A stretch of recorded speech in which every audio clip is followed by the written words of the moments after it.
अब आपको लिए चलते हैं छातापुर विधानसभा, जहां सीएम योगी आदित्यनाथ कुछ बोल रहे हैं, सुनते हैं। जैसा मैंने कहा कि प्रधानमंत्री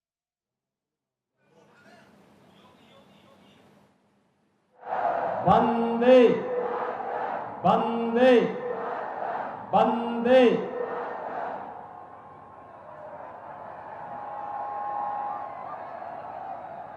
पूर्व केंद्रीय मंत्री माननीय सांसद श्री फग्गन सिंह कुलस्ते जी,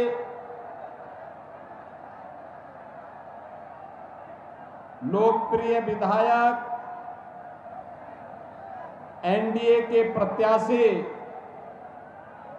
श्री नीरज कुमार सिंह बबलू जी, पूर्व केंद्रीय मंत्री विधान पार्षद श्री शहनवाज हुसैन जी, उत्तर प्रदेश सरकार के पूर्व मंत्री और प्रयागराज से विधायक श्री सिद्धार्थनाथ सिंह जी, भारतीय जनता पार्टी के जिलाध्यक्ष श्री नरेंद्र ऋषिदेव जी, पूर्व सांसद श्री विश्वमोहन कुमार जी, विधानसभा के संयोजक श्री राम कुमार राम जी,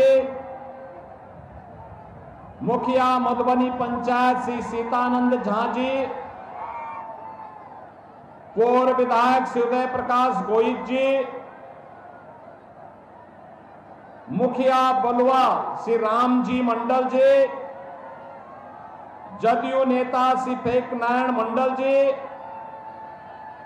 महिला मोर्चा की नेत्री श्रीमती अर्चना मेहता जी, प्रदेश मंत्री श्री मनोज सिंह जी, शिव कुमार भगत जी, संतोष प्रधान जी, शालिग्राम पांडे जी, नगर परिषद सुपौल के अध्यक्ष राघवेंद्र झा जी, सिद्धार्थ सिंधु जी, भारी जनसमूह के साथ आज छातापुर विधानसभा के इस चुनावी सभा में आशीर्वाद देने के लिए आए हुए हमारे सभी पूज्य संतजन, उपस्थित बहनें और नौजवान साथियों, मैं सबसे पहले बिहार की इस पावन धरा को, जिस धरा ने मां जानकी को जन्म दिया, इस पावन धरा को जो भक्ति और शक्ति की धरती है, इस पावन धरा को कोटि कोटि नमन करते हुए आप सभी पूज्य संतों का, आप सभी बहनों और भाइयों का हृदय से मैं स्वागत करता हूं, अभिनंदन करता हूं। बहनों और भाइयों, मैं आज प्रातः ही प्रभु श्री राम की पावन धरा, अयोध्या की पावन धरती से सीधे बिहार के अंदर आया हूं। बिहार विधानसभा चुनाव आज प्रचार का अंतिम दिन है, तो स्वाभाविक रूप से कई जगह जाना होगा। इससे पहले 2 जनसभाओं को संबोधित करके वे तीसरी में मैं आया हूं और अभी मुझे और जगह जाना है, इसलिए मैं आपके बीच में आया हूं। सुपौल के इस उत्साह को देख करके, यहां पर आपके उत्साह और आपके इस भारी जनसमूह को देख करके मैं विश्वास के साथ कह सकता हूं कि 14 नवंबर को जब बिहार विधानसभा के ईवीएम खुलेंगे, तो फिर एक बार एनडीए सरकार की शंखनाद छातापुर के साथ साथ पूरे बिहार के अंदर होने जा रही है। बहनों और भाइयों, बिहार जिसका अपना गौरवशाली इतिहास हो, आप याद करिए, महात्मा बुद्ध को ज्ञान प्रदान करने वाली धरा बिहार है।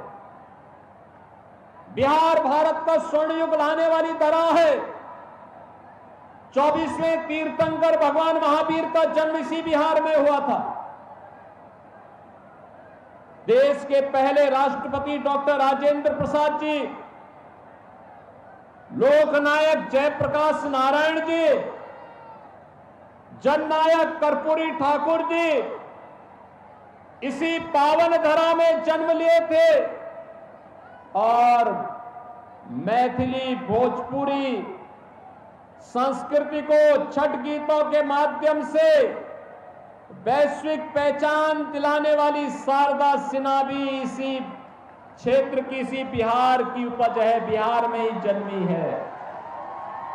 बहनों और भाइयों, ये बिहार, जिस बिहार ने आर्यभट्ट जैसा खगोल शास्त्री दिया हो, जिस बिहार ने भारत के स्वर्ण युग को लाने वाले चाणक्य और चंद्रगुप्त मौर्य की जोड़ी दी हो, वह बिहार किन कारणों से बीमारू हो गया था?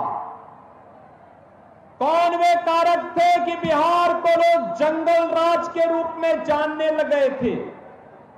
बहनों और भाइयों, अगर इस पाप का दोषी कोई है तो वह केवल और केवल कांग्रेस और आरजेडी इस पाप के भागीदार हैं। याद करिए, जिस बिहार ने नालंदा विश्वविद्यालय देकर के दुनिया को ज्ञानवान बनाया होगा, उस बिहार में इन दोनों के शासन काल में बिहार में साक्षरता में सबसे नीचे पायदान पर बिहार चला गया था। जंगल रास्ता, परिवारवादी व्यवस्था ने बिहार के अंदर जाति जाति को आपस में लड़ा करके अराजकता, गुंडागिर्दी का जो तांडव किया, उसने बिहार के नौजवानों के सामने पहचान का संकट खड़ा कर दिया।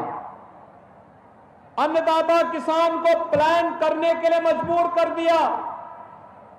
बिहार के नागरिकों को, गरीबों को भूखों मरने के लिए छोड़ दिया गया। बिहार के अंदर सरकार के खजाने का पैसे में लूट मच गई थी। याद करिए, जो बड़ी बड़ी घोषणाओं के साथ आज कांग्रेस आरजेडी का ये महागठबंधन आपके बीच में आया है, बहनों और भाइयों, ये केवल और केवल एक धोखा है, धोखा। ये धोखा देने के लिए आए हैं। याद करिए, जो ये बड़ी बड़ी घोषणाएं कर रहे हैं, ये लोग नौकरी युवाओं को क्या देंगे जो आपकी जमीन ही हड़प गए हो। याद करिए, ये लोग आपको क्या सुविधाएं दे पाएंगे जिन लोगों ने पशुओं का चारा ही हजम कर लिया हो। वे आज विकास की बड़ी बड़ी घोषणाएं कर रहे हैं।